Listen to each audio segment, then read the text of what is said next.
کہ میں حالت سفر میں تھا، ایک مسافر خانے میں قیام کیا۔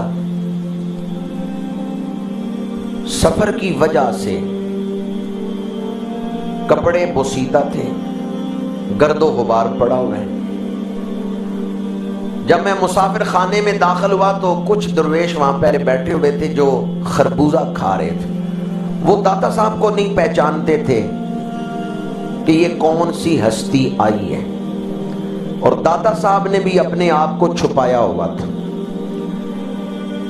یہ میں اکثر کہتا ہوں کہ داتا صاحب نے تو اپنے آپ کو چھپائے رکھا ہے، یہ اجمیر والے پیر آئے ہیں جو ظاہر کر گئے ہیں۔ گنج بخشے فیض عالم مظہر نور خدا، ناقصاں را پیر کامل کاملاں را۔ حضرت پیر بلے شاہ قصوری رحمت اللہ تعالیٰ علیہ نے لکھا ہے نا، اٹھ بلیا چل اوتھے چلیے جتھے سارے انے، نہ کوئی ساڈی ذات پچھانے نہ کوئی سانو مننے۔ نہ کوئی ساڈی ذات پچھانے نہ کوئی سانو مننے۔ حضرت پیر بلے شاہ قصوری بھی سید تھے، گیلانی سید تھے، حضور غوث اعظم کی اولاد میں سے تھے، اور عالم بھی تھے، بڑی عزت تھی۔ تو آپ فرماتے ہیں چل بلیا چل اوتھے وسیے جتھے سارے انے، نہ کوئی ساڈی ذات پچھانے نہ کوئی سانو مننے۔ داتا صاحب مسافر خانے میں داخل ہوئے، سفر کی وجہ سے لباس بوسیدہ اور اوپر گرد و غبار ہے۔ اس دور میں سفر بڑا مشکل کام تھا، ذرائع آمد و رفت اتنے ترقی یافتہ نہیں تھے۔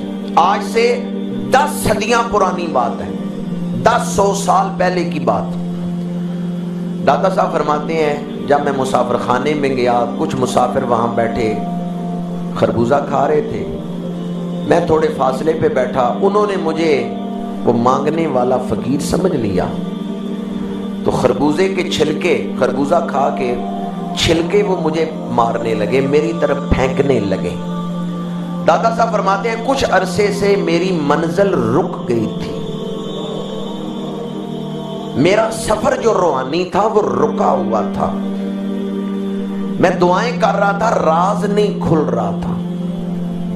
میں جب اس مسافر خانے میں جا کے بیٹھا اور وہ مسافر چھلکے مجھے مارنے لگے، اب ذرا ایک لمحے کے لیے تصور تو کریں، یہ سلوک آپ کے ساتھ ہو تو آپ کا ریئیکشن کیا ہوگا؟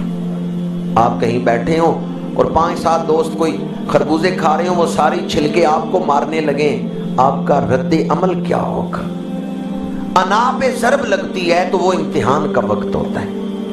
جب انسان کی انا پہ ضرب لگتی ہے، یہ امتحان کا وقت ہوتا ہے کہ اس وقت بھی بندہ خدا کا خوف کرتا ہے یا نہیں، اس وقت بھی وہ رب کی طرف دھیان کرتا ہے یا نہیں۔ اور یہ کتنی بڑی ضرب ہے کسی شخص کی عزت پر کہ چھلکے پھینکے جائیں اس کی طرف۔ داتا صاحب فرماتے ہیں وہ چھلکے پھینکتے ہوئے مسکرا رہے تھے، آپس میں ایک دوسرے سے گپ شپ لگا رہے تھے، خوش ہو رہے تھے میری طرف چھلکے پھینک کے۔ میں نے اس وقت صبر کیا، اپنے جذبات پہ کنٹرول کیا۔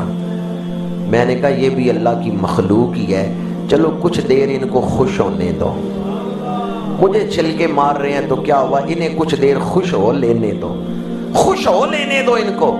داتا صاحب فرماتے ہیں جب میں نے صبر کیا، میری جو رکی ہوئی منزل تھی وہ کھل گئی، اس وقت میرے اوپر راز کھل گیا۔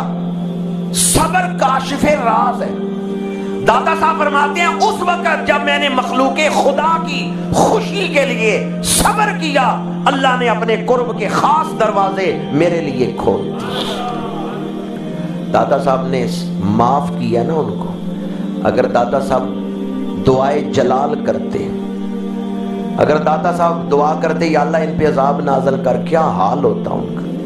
بخاری شریف کی حدیث قدسی ہے، من عاد لی ولیا فقد آذنتہ بالحرب، جو اللہ کے ولی سے دشمنی کرے اللہ اسے اعلان جنگ کرتا ہے۔